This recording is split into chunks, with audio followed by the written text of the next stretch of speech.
Dear friends, Pakistan এবং আফগানিস্তানের মধ্যে উত্তেজনা বেড়েই চলেছে এবং সর্বশেষ গতকাল রাতে পাকিস্তান এয়ার স্ট্রাইক চালায় আফগানিস্তানের উপরে এবং এতে প্রায় 3 জন ক্রিকেটার সহ 14 জন আফগান নাগরিকের মৃত্যু হয়। এটা কনফার্ম করেছে আফগানিস্তান সরকার এবং আফগানিস্তানের ক্রিকেট বোর্ড।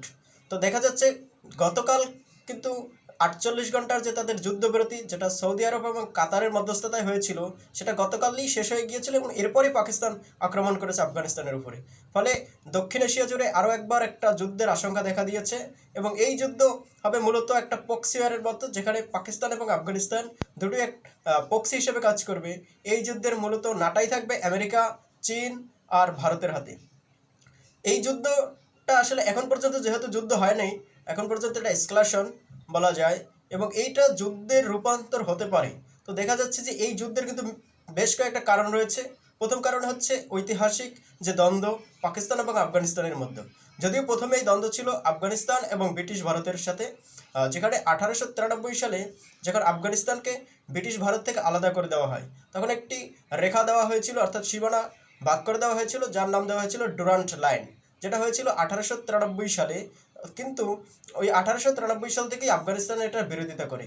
তাদের বিরোধিতার মূল কারণ হচ্ছে তারা মনে করে তৎকালীন ব্রিটিশ ভারত, অর্থাৎ আজকের যে পাকিস্তান, সেখানে তাদের আরও অঞ্চল রয়েছে এবং সেই সাথে যে ডুরান্ট লাইনটা যেখান থেকে গেছে, ওই ওই অঞ্চলটা পুরো যে অধিবাসী যারা বা বাসিন্দা যারা, তারা হচ্ছে পশতু। ফলে পশতুদের দুটি ভাগ করে দেওয়া হয়েছে, একটা অংশ আফগানিস্তানের মধ্যে রয়ে গিয়েছে আর একটা অংশ বর্তমান পাকিস্তানের মধ্যে।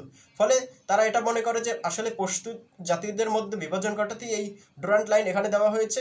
ফলে এখানে একটা দ্বন্দ্ব তাদের মধ্যে রয়েছে এবং এরপরে আরেকটা হচ্ছে রাজনৈতিক। পাকিস্তান আর আফগানিস্তানের মধ্যে দ্বন্দ্ব বেশ পুরনো, কারণ পাকিস্তান অনেক সময় আফগানিস্তান দ্বারা আক্রমণের শিকার হয়েছে এবং আফগানিস্তান আবার পাকিস্তানের দ্বারা আক্রমণের শিকার হয়েছে।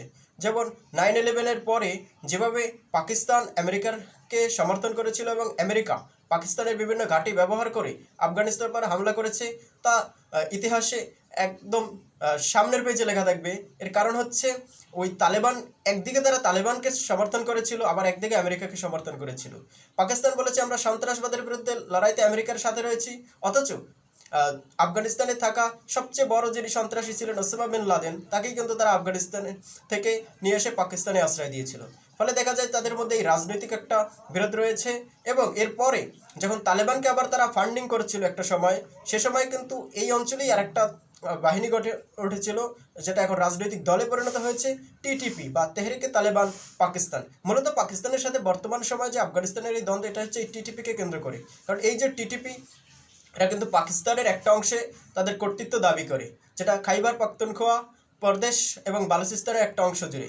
ফলে পাকিস্তান কিন্তু মূলত লড়াই লড়ে তাদের বিরুদ্ধে।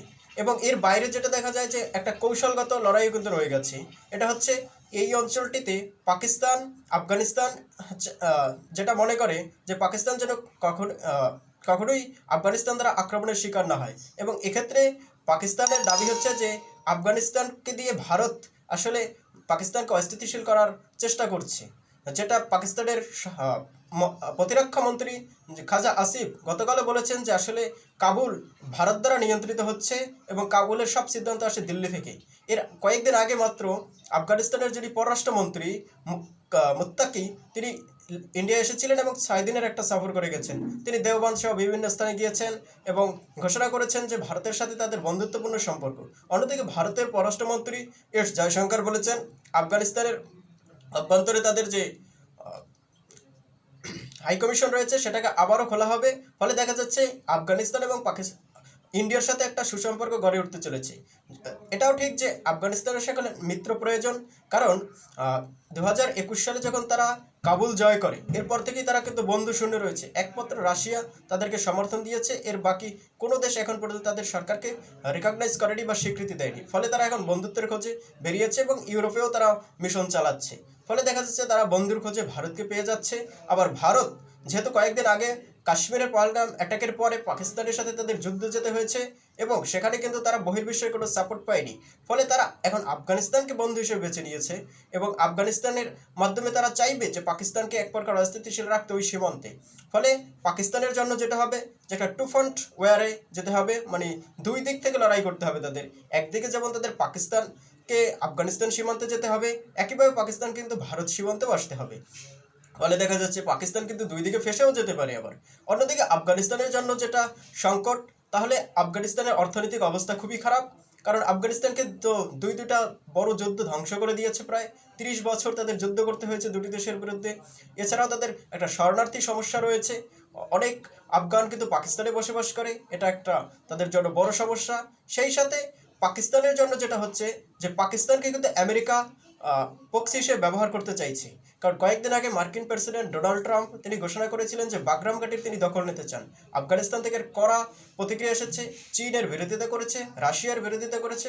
ফলে আমেরিকা এটা করতে পারে যে পাকিস্তানকে দিয়ে আফগানিস্তানকে প্রথমে পরিস্থিতি ওখানকার অস্থিতিশীল করা, এরপর ধীরে ধীরে তারা পাকিস্তানে ঘাঁটি করে আফগানিস্তানের উপর আক্রমণ করা। ফলে আফগানিস্তান আবারও একটা যুদ্ধক্ষেত্রে পরিণত হতে পারে। তবে আফগানিস্তান যদি এই যুদ্ধক্ষেত্রে পরিণত হয়, সেটা এই দক্ষিণ এশিয়ার জন্য একটা ভয়াবহ পরিস্থিতি টেনে আনতে পারে। কারণ আমেরিকা আবারও এই অঞ্চলে আসবে, সেই সাথে চীন এই অঞ্চলে আবারও আধিপত্য বিস্তারের একটা সুযোগ নিতে চাইবে। ভারত তো রয়েছেই এই অঞ্চলের দেশ হিসেবে, সেই সাথে ইরানের জন্য একটা অশনি সংকেত। কারণ যদি একবার আফগানিস্তানে আবারও আমেরিকা ঢুকে যেতে পারে, সেক্ষেত্রে তারা কিন্তু যে কোনো সময় ইরানের উপর আমেরিকা আফগানিস্তানের ঘাঁটিগুলো ব্যবহার করে আক্রমণ করতে পারে। সেই সাথে পাকিস্তান এবং আফগানিস্তানের জন্য যে সবচেয়ে বড় সমস্যা, সেটা হচ্ছে তাদের নিজ দেশের যে বাসিন্দারা। কারণ সীমান্ত অঞ্চল মূলত যেটা কান্দাহার আফগানিস্তানের, ওয়াজিরিস্তান পাকিস্তানের, এই অঞ্চলগুলোর কিন্তু বাসিন্দারা এ ব্যাপারে খুবই ক্ষোভ প্রকাশ করছে।